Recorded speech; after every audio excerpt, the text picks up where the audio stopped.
Fermented Foods for the Health of Your Gut by Gwen Houghton. The wellness model that we have been referring to this semester is the 8 dimensions of wellness.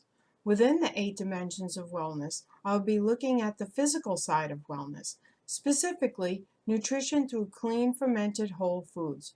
Nutrition is the root of many problems in the USA and the world. Processed foods are making people sick and unwittingly feeding the healthcare systems of the world. Fermented foods add good bacteria to the gut and help with digestion. I have been interested in whole food healing for many years now. I was diagnosed with immune disorders when I was in my 30s, and my sisters have immune disorders as well. I decided to take the route of alternative healing. On my journeys the past 15 years, I have been learning about whole food healing and the importance of eating a balanced diet that includes all the foods in the new food pyramid. Making and eating fermented foods has been a huge part of that journey. Whole food healing is a broad topic, so I will narrow this discussion to fermented foods. Fermented foods have been around since the beginning of time. The process of fermenting foods preserves the foods through the use of living organisms, and the process has been used around the world. Fermented foods come in many forms, such as yogurt, lacto-fermented foods like sauerkraut, sourdough bread, kefir milk and water, and many others. I started looking into wellness and whole food healing when I was diagnosed with fibromyalgia almost 20 years ago. As I looked into alternative healing, I learned about wellness and how looking at the whole person, body, mind, and spirit helps.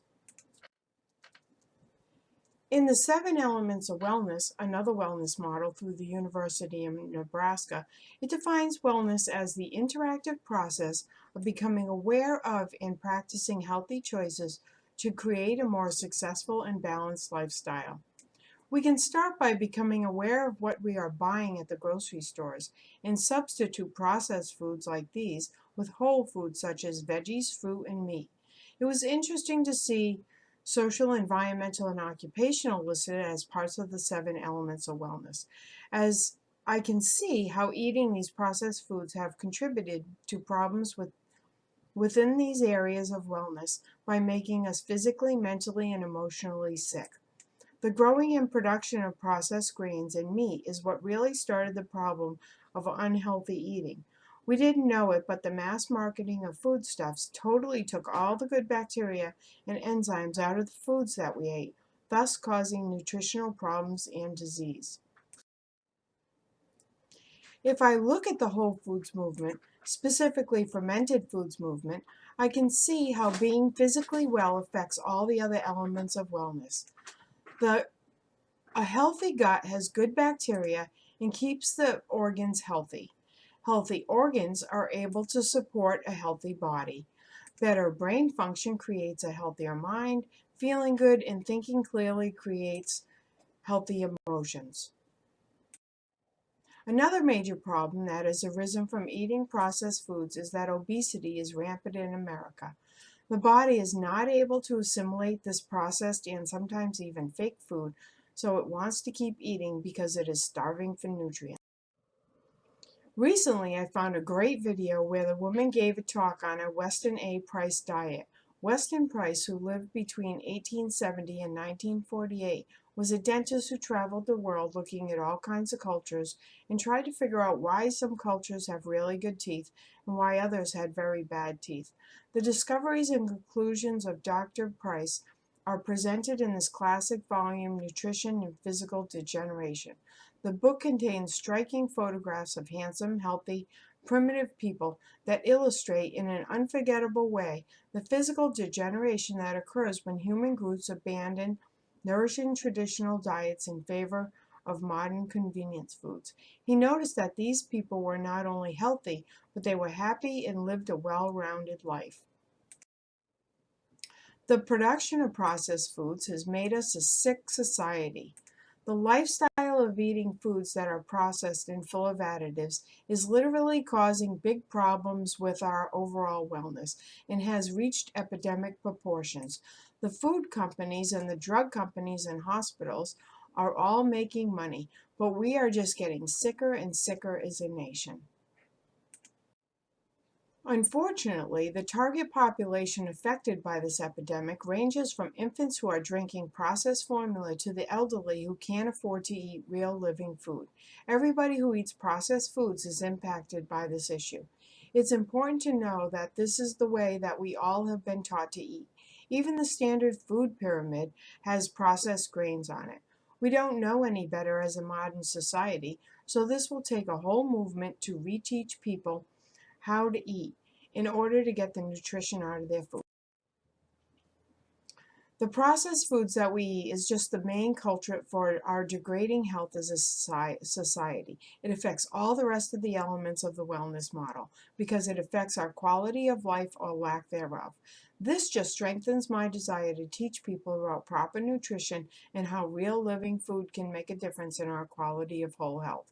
By teaching people how easy and economical it is to eat whole living foods, people of all ages will be able to live a healthier lifestyle because they will not be sick as often.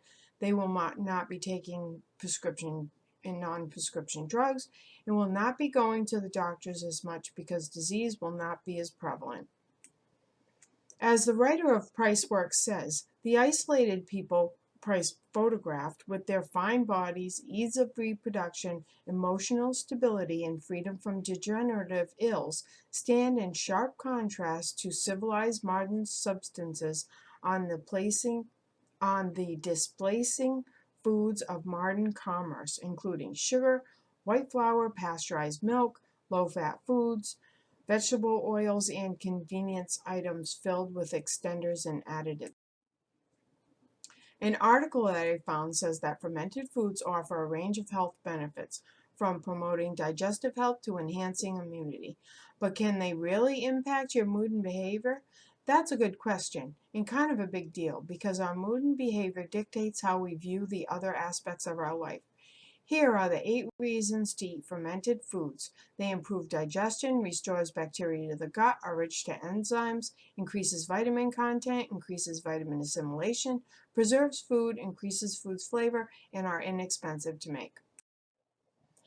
If we implement the fermented whole food model of the health, the only population that would be adversely affected would be the producers of the processed foods. The big food companies are already under pressure to use only real ingredients in their products. They are also being forced to list most of the ingredients they are using. This is creating a change for what commodities are being used. So the people growing or producing the raw material will need to change their farming practices as well. I don't really feel bad about that though.